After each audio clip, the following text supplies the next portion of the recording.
Hello and welcome back to the channel. Welcome to the channel. I'm Vera Way. And I'm Alara Keet, and we are the Patio Dollz. Oh, That's going to get annoying really fast. I'm already annoyed. I'm oversaying it, but it's cute. I love our little name, and if you've noticed, we've put a Z on the end to be trendy. You're like brats. They put a Z to be cool. Yeah. So we've done that. Like you've got Kesha with the $sign, you've got Pink with the exclamation mark, and you've got the Patio Dollz with a Z. Groundbreaking. Now, if you're new to the channel, good luck. But if you're not new to the channel, you obviously have come back and you seem to like what we do. But this is a new installment on the channel, which we seem to do lately. Seems to be just new installments after new installments. I love a new installment. Okay, so this is the new installment on the channel, which we are going to stick to because it's right up my alley, and I don't hate this. I've been looking forward to this all day, and it is called... What's up your goat? We're both doing this. We are. It's Kim. She's really getting up my goat at the moment. Now, the purpose of this part of the channel, this segment, What's Up Your Goat, the whole point of it is to give us a place to air our grievances because counselling is too expensive and we have a lot of grievances to grieve. Mm-hmm. Do you know anyone else that likes you, Karen? Well, I don't feel like they do. No, they probably don't though. And that is what this video is all about. Great. So, welcome to the first installment of What's Up Your Goat. Now, Vera, since you took away that last line, I would like to ask, what's up your goat? Well, I just feel like I'm a crepey old pointless lump. I know. What's up my goat this time is I want to bring up the Australian summers. Right now, we are in January. We're in the middle of January. In Australia, it's supposed to be boiling hot summer. It's always hot December, January, February. And by the time you have to go back to work, you know, after that Christmas, New Year, where you don't know what day it is after a while, and then you're back at work, you should have had some summer break in there, going to the beach, outdoor activities, picnics. Sweating. But you know what? This year seems to be absent. Well, yeah, there's been nothing but clouds. Mm-hmm. For example, I don't know if it's blown out for you guys, but what you see out there are called clouds.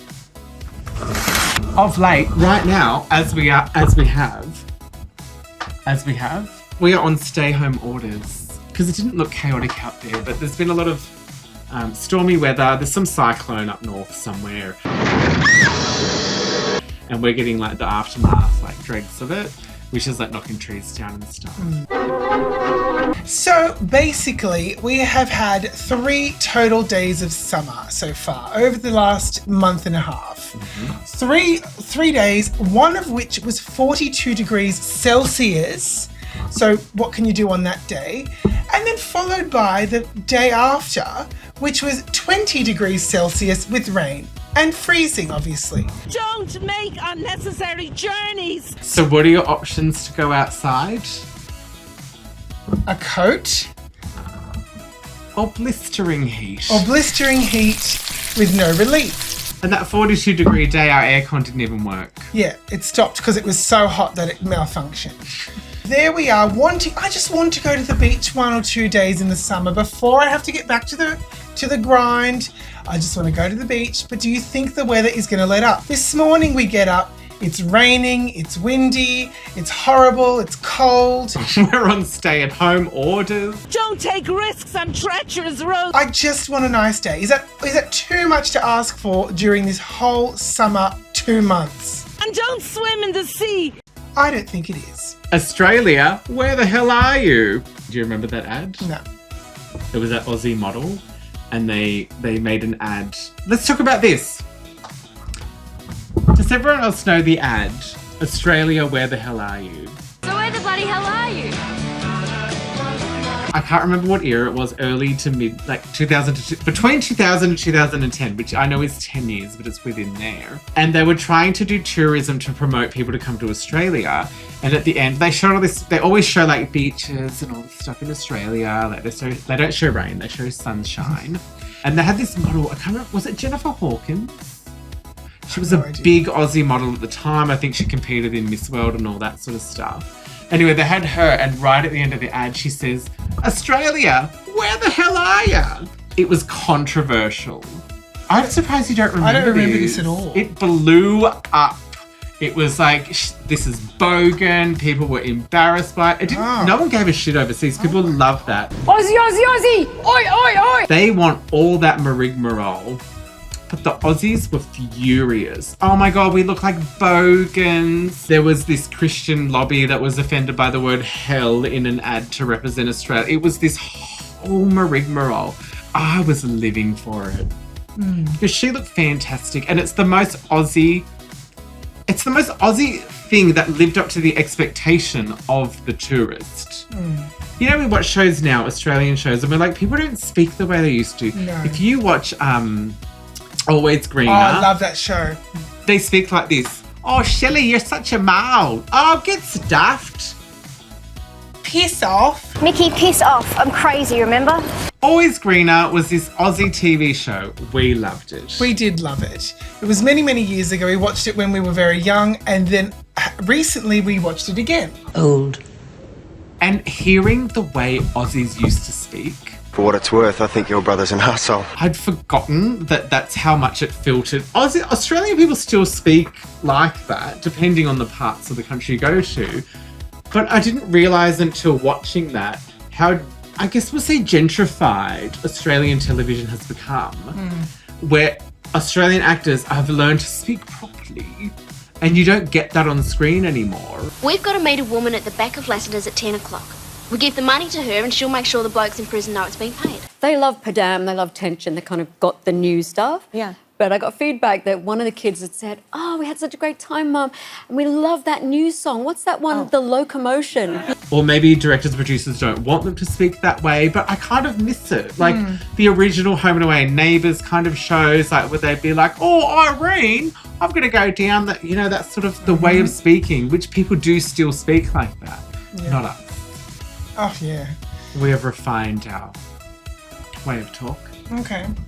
Well, look, I'm going to wrap up on the summer one, so I'm going to pass it over to Alara. So, Alara, what's up your goat? Nepotism. I have hit the roof. Which, side story, when I was little, my mum used to, when she'd get so pissed off, and she'd say, "I'm going to hit the roof." Comment below if you agree with me on this. Did you not stop as a child when your mum said that and look at the roof and think, how? Or was it just me? Did you do that? No. I used to. My mum would say, "I've had enough. I'm going to hit the roof." I used to picture, she obviously isn't tall enough to hit the roof. So I thought she'd get out the stepladder. You think, Oh, God, Harold, are you okay? because I thought, how is she going to do it? And I tried to like map out how she would achieve this. And in my mind's eye, she'd get up the stepladder, she'd step up the 2 steps, and she'd hit the roof. And I thought, okay, I can see how she can do it. And then I'd get stuck on the why. Why are you so annoyed that you would pull out a stepladder and slap a roof? Anyway, nepotism. Nepotism. I'm not just saying this because we come from a film and television background, which that industry is rife with nepotism. Every lovely individual you meet has an uncle who's a producer. Not all of them, but how many times do you come across someone who's got nothing to offer, but they've got a relative in the industry? And you're there, "Oh, I've been working for 10 years, I've been slogging it out, I've done all my courses, I'm in all this debt, I've got all these skills, I've got talent and work ethic." And some little 20-year-old comes along, "My uncle's the producer." I know, I'm like, "Your manager." That sort of thing. But it's not even just our industry. I think it's a lot of industries, how many workplaces out there? Comment below. If you work at a workplace where you've had to deal with nepotism, where someone's waltzed on in the door. Side note, I love the saying waltzed. Yes. What is a waltz? A dance of three in the beat of three.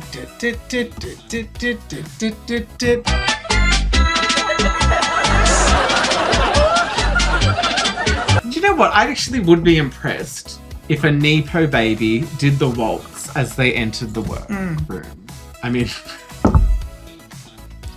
are there Nepo babies on Drag Race? Anyway, that's what's getting up my goat. And it's only because recent years having to experience it. Having to experience like some like line producer, we won't name names, but some line producer there doing half a job or doing half of two jobs. Who has like been writing call sheets for one job and writing call sheets for another job and accidentally sending them to the wrong production. And then you find out that that line producer's father and uncle and aunt and all the rest are all connected and they've all worked in the industry for all these years. And that one little bugger has slipped through and gotten jobs based on their relatives. And not only are they taking one job, but they're taking two. That grinds my goat. If I had a goat, it would be on Grindr.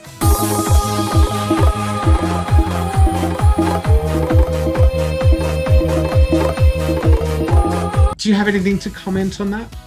No, but I definitely know what you mean, and it also makes me angry as well. And I'm sure it's in other industries. Nepotism it's just like basically someone being hired based on a relative. Like if you work in a cafe or an office or office works even, and you're there and all of a sudden you've been there for like 2 years, you've been slogging it out, you're like, you know, I'm going for manager role, and next thing your new manager struts in, all waltzes. They become the manager. You've been there for 2 years. I've been working at Officeworks for 2 years. And this person who's no one's ever met has just walked in to become the manager, and then you find out, oh, their uncle's the regional manager. Do you know what I mean? It happens in every industry. Every industry. I kind of like, I want to understand, like, if I was on the receiving end of that, would I complain? No. No. I'd be like, oh, get over it. You'd be banking on it. Get over it. Like, go get an uncle who owns Officeworks. For being someone who's not on the receiving end of that, I am furious, Vera. In fact, I am vivid. And I won't stand for it any longer. Not that there's anything I do about it, but I won't stand for it. Okay. Now, Vera, what else is getting up your goat? Oh, is it my turn? Oh, thank you. Since you asked me, look, this is a minimal, trivial one, but I'm sure we've all gone through it. Finicky houseplants that as soon as you buy them, they look wonderful in the shop and you bring them home and they just turn to crap. Lousy houseplant! Yo! Obviously, many of you out there have had the same thing. Is it something they do in the shop to make it live and look beautiful, then you bring it home? And I know, before you're going to go on... They do. Okay. Oh. Is at the end of the story. They do. That's the answer. If you zhuzh this hair up, my waist looks small. Can I get back to going on? Yeah. Right. I understand there's the whole like, oh, you got to have it in the right conditions like it was in the shop and blah, blah, blah. You know what? I say that's partially true because I bought a plant last year. What was it called? The thing that's lost its leaves and gone crap. The happy plant? Yes, the one that is an indoor plant. It was very, big. Cost a little bit, didn't it? And it was $100. And I'm like, okay, so it's big. It's a big, nice leaves. From the floor, it's about this tall. Lovely plant. And I'm like, yes, that'll be a statement piece. We can pop it in the living room. We can pop it in the bathroom, whatever you want to do. And I'm like, right, it's indoor. I bought it from the indoor section. And I know that you have to fertilize things and it has to have the right dirt and it has to have the oil that goes on the leaves and all that. But you know what? It's so difficult because you put it somewhere, you put it somewhere else. It's like, oh, it's drooping. Oh, it's wilting. Oh, the leaves are going brown. And by the time you're moving it around like a carousel, you're literally, I don't know, like it's just given up on life. It's given up. And now it's this sad, non-shiny, lost leaf sticks out on the balcony because I'm like, does it need fresh air? Is this what it wants? And you know what? I went on the apps. I went on that, what's that called? Just say the apps. What? When you say I'm on the apps, it means I'm on the dating apps. No, it doesn't. I'm on the apps for the plants. So Vera went on Grindr to find the... looking for a horticulturalist to tell me. No, I went on the plant apps. Well, your brothers are called a... Yeah. That word. Oh, this needs to sit here. Look at this here. Mm-hmm. Very nice. Imagine if that... Everyone, please comment below. Imagine if that sat here the whole time. How hot would I look? Comment below how hot on a scale of 1 to 10, 10 being the hottest, would I look if this sat here. Okay. But watch what this wig does. It barely... I styled it myself. So Vera's been on the apps. No, I've already finished. Yeah, I'm on the garden app thing. Solve this problem for me. Doesn't work. Explain the app. You go there, you take a picture of the plant with the app. It tells you all the things, whether you've overwatered it, you've overfed it, it's got not enough light, blah, blah, blah, blah, blah. I remedied all that, and it's still crap. And this isn't only just this plant, it's other plants as well. You buy them, you put them down, you follow the directions, you water them, you feed them, blah, blah, blah. You repot them every 6 months, and it's still crap. So that's what's getting up my goat. Temperamental houseplants that you cannot please. So what's up your goat? Are you okay? Yes, I'm fine. Pretends to pat you on the back. But I don't want to get caught up in the sequins. Well, I'm just going to say one word. Technology. Yeah, that's a good one, actually. I am sick to shit of technology. Every bit of technology. I've never spent more money in my whole life than in the past couple of years on technology. On state-of-the-art technology.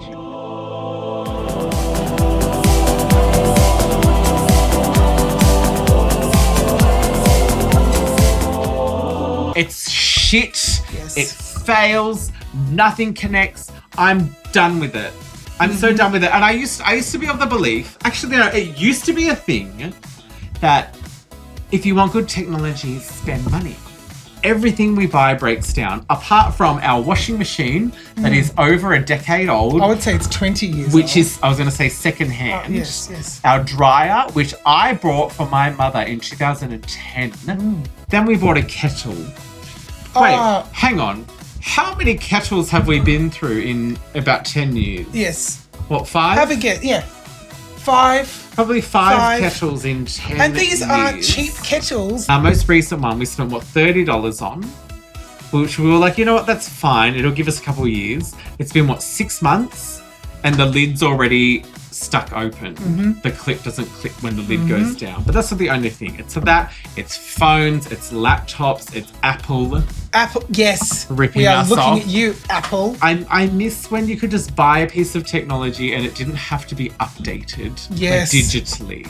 You could just use it. If something broke on it, you'd take it to a tech person and they'd tinker away and fix it. Now, everything needs updating. Google, we've got the Google Home set up. Fantastic when you first buy it. Oh, it does everything seamlessly. It hears you. Yes. Now, hey Google, hey Google, hey Google. And it goes, hey Google, hey Google. She's not even responding. Thank you. Hey Google, thank you. Look at that, nothing. Hey Google, thank you for being so shit. Sorry, I don't understand.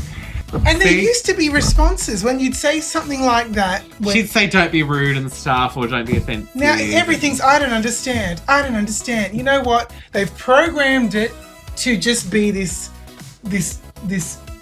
frump sitting there. Yeah, frump city. Frump sitting there. I thought you were saying frump city. Yeah, well, that too. So back to Frump City. We don't want your services. But you know what I miss? I miss the fight. I used to fight with her so much. Do you remember how much she used to fight back? Now, I insult the shit out of her and she says, I don't understand. What is that? So not only does she not work, she doesn't control the smart. We bought smart crap for around the house, like lights and stuff, 5 years ago. Now they've all turned to shit. Yep. But now she doesn't even fight back. What's the point? Hey Google, I can't wait till ChatGPT releases a home machine that I can use and replace you with. Sorry, I didn't understand. My case in point, I can jump on Copilot, which I don't really support that sort of AI thing. But I can ask it a question and it'll, like, within seconds be like, blah, blah, blah, blah, blah. You ask her for a fucking menu? Oh, a recipe. A recipe, that's what I meant. I'm like, what herbs goes in a chili con carne? And it's like, chili con carne. Blah, blah, blah. She doesn't know anymore. She used to she used to pick a recipe and tell you the recipe. Exactly. I'm pregnant! I am near this street! I'm bleeding! Grab him! Now it's just, I found these results on search. Well, what are the results? If I wanted to look at them, I would have looked at them. And you know, I tested it. I was like, hey, blah, blah. I'm not going to keep going on with saying her name. Hey, blah, blah. I cannot see, right? I am vision impaired. What is blah, blah, blah? And she'd go, here are the results. And she'd put them on the screen. Because I'm just thinking, imagine if you're someone who's relying on Google for the audio responses. You want the audible responses if you can't read the screen. And she just doesn't say it anymore. She expects you to, if you've got one with a screen, she expects you to read the screen. And I've left feedback so many times about that. They're there. Please, look at me, Kimmy. Look at me, Kimmy. Kimmy, look at me, please. They're not going to respond. They don't care. They've made their money. Now, Vera, what's getting up your goat? The next thing that's getting up my goat is people not knowing how to park. Okay, so we live in a suburb, right? And there's parking outside. It's not paid, which is nice. Wherever you are, you always see someone in some massive four-wheel drive or wagon thing that they really don't know how to use very well, trying to navigate the road with this massive car that they acquired.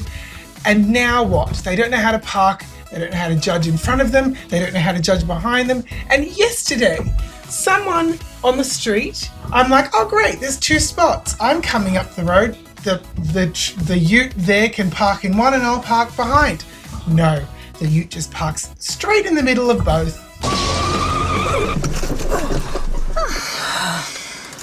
There we are then. And then he's sitting there for a while with his lights on and I'm thinking, oh, he'll move forward. He'll move forward. He'll move forward. Does he move forward? No. Lights turn off, car turns off. And I'm just sort of like, really It's always angry. here too. It's the residents that live here at the front. There's always one that parks halfway between two spots. And I don't know if you can picture it, but it's like, you know, there's the street and the cars are parked like head to toe. Or like, you know, one behind the other. One will park like in the middle of 2 spots. Every time. Oh. But what's really frustrating as well, not just that, but it's even harder at the moment because there's a building kind of like across the road. Something went wrong in the garages. No one's allowed to go down there because it's a hazard. So all these people have to park out on the street now. So you've probably got like minimum 40 cars extra parked out on the street that could be in garages, or because of that building's big crack or whatever. And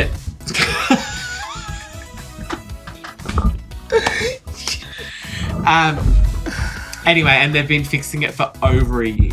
So that's what's making it even worse. However, these selfish little bastards. Take it away. Coming along and parking over multiple spaces and not caring about other people parking.